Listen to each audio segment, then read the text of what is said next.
Akibat curah hujan tinggi yang mengguyur wilayah Kabupaten Bogor pada Rabu siang, kawasan industri Bogorindo Sentul tergenang air.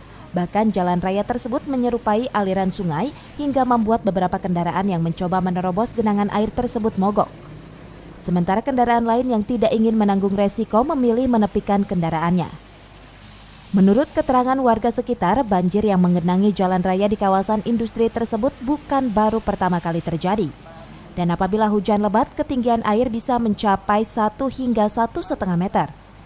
Bahkan air masuk ke beberapa kantin pinggir jalan raya tersebut. Kalau banjir di sini sering apa gimana tuh?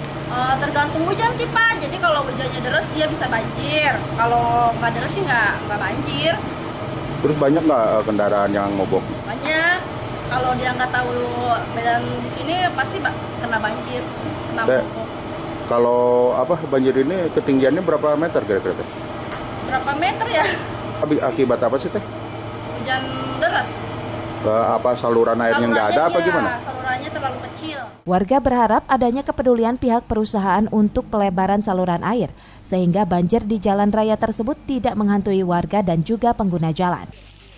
Dari Babakan Madang, Kabupaten Bogor, Edi Junaidi melaporkan.